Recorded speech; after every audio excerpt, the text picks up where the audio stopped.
Behind the scenes, the Apex development team is in an absolute state of panic. The ranked system that they were so confident on releasing has completely backfired, where it practically awards every single player the rank of Master if they play long enough, completely devaluing the idea of a high rank and quickly killing off the ranked population in the process. At the same time, the lack of ranked value has destroyed most streamers' watch time, and the views and the interest in Apex is nearing one of its largest lows in recent history. And all of this comes from a bad implementation of ranked. While the idea of Season 17's ranked looked good on paper, I even said as much, it just didn't work out in practicality, and now things are going downhill fast. And it's seemingly starting to take a serious toll on ranked and Apex as we know it. So who knows how to fix this? Respawn did bring in some of the more famous vocal personalities, ranked grinders, and some pros to discuss a ranked rework, and that didn't really work out now, did it? So, since Respawn doesn't seem to know what direction to take ranked, I figured, why not throw my ideas out into the wind? Maybe something sticks. I mean, if checking with the content creators doesn't work, at this point you might as well just start going out into the street and just start asking random people for ways they can fix ranked. I mean, somebody's gonna have to get it right eventually, right? So without further ado, let's officially list a few things that I, from having been with the game since its inception, who has played in every season, most of the ranked systems, or at the very least gotten a deep understanding of them, think would make ranked the best it could be. If you disagree, as usual, make sure to let me know in the comments, and let's just get into it. Like many of the videos at this point in time, I will start this one off with something controversial. While Apex's ranked system is looking far from hot at this very moment, this particular recurring issue has been plaguing it since its release, and if anything, has been a scourge to Apex in general, but it's certainly the most noticeable in the highest ranks. And I'm talking about stacks. And now, hold on, I'm specifically talking about Pro and the top Predator stacks.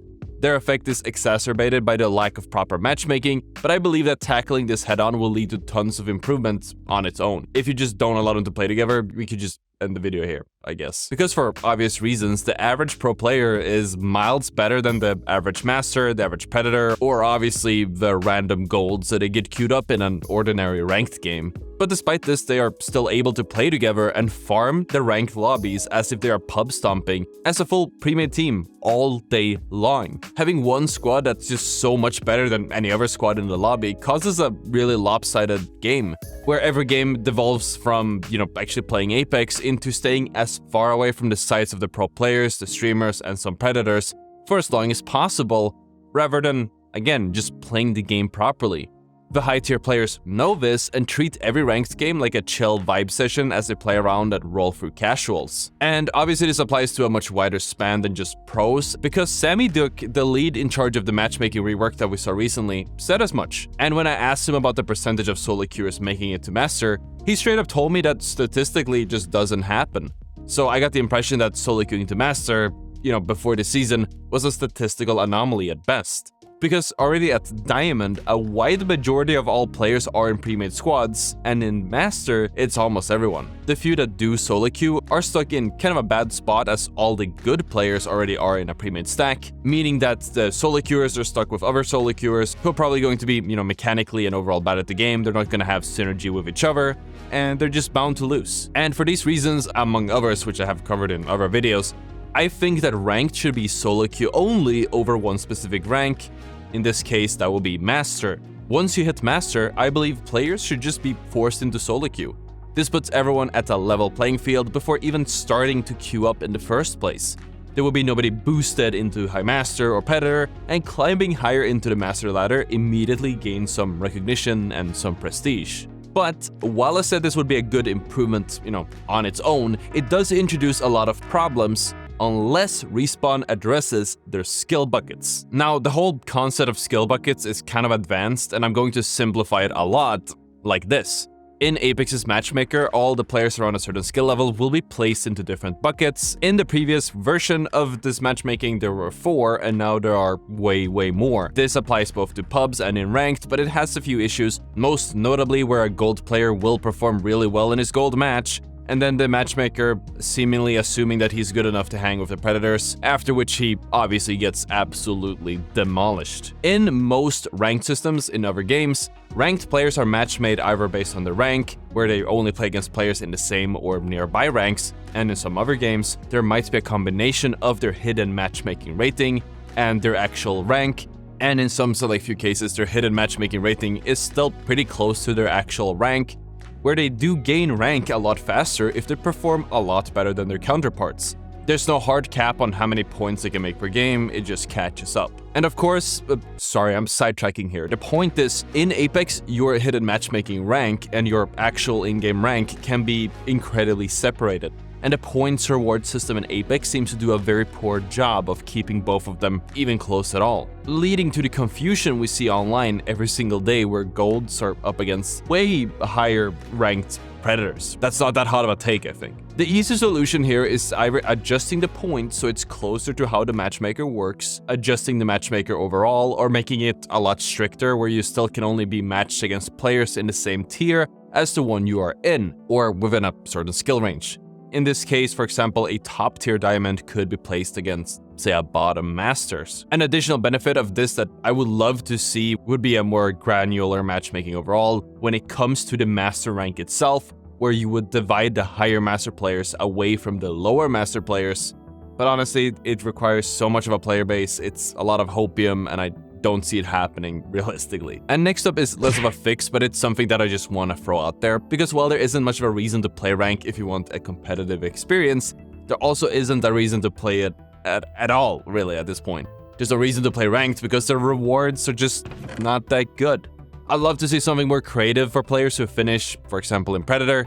Just anything, really. It would be awesome to see skins for Predator players, maybe a badge that shows what specific Predator rank you ended in that specific season. Just any cool cosmetic reward for actually grinding it out. And if that can't be done, I'd love to see, at the very least, some type of actual in-game ranked leaderboards, as these would give amazing exposure to top grinders who might not have the social media presence to make themselves known. There are probably hundreds of deserving top predators with less than 5 viewers on their streams, simply because they don't know how to market themselves and they just don't get a chance. And obviously you could say skill issue, and I'll say fair point, but Respawn has a golden opportunity here. Like, imagine how many awesome storylines we could see with so many streamers that got their start because they grinded Apex ranked and got a following that way, and then just later on blew up to become these huge streamers. There's so much potential goodwill here. But obviously these two aren't really system-wide suggestions, and they're just two improvements that I could see being amazing for the community and the top grinders themselves. But honestly, I doubt this is why a lot of you guys are watching this video, so let's address some more tangible system-based suggestions as well. So now the real hot takes come out, and I'm pretty sure that a lot of the armchair game designers will come out of the woodworks for these takes.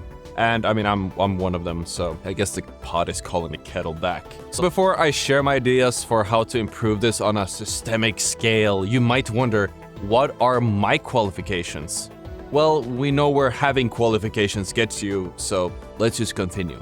For the last 17 seasons, Apex has made a gradual change into adding more and more complicated multipliers, with the general overlapping idea seemingly being that kills shouldn't be worth too much early, and then gain more value as you progress into the game to reward that you play the whole game out. But I've always fundamentally disagreed with this idea, because if you play Apex the way it should be played, you could be getting some points in the early to mid game, but most importantly, you will get plenty of points in the end game. And I don't believe that there is a need to add extra kill multipliers to reward a player and make the whole system confusing for no reason.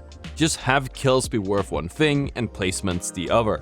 If anything, maybe it's a good idea to raise the value gained from placement to the point where, yeah, you can get kills, but staying alive is preferable. And obviously you would need to offset this with a higher entry fee to ensure that it isn't viable to simply farm a lot of kills in the early game, die, and then go next.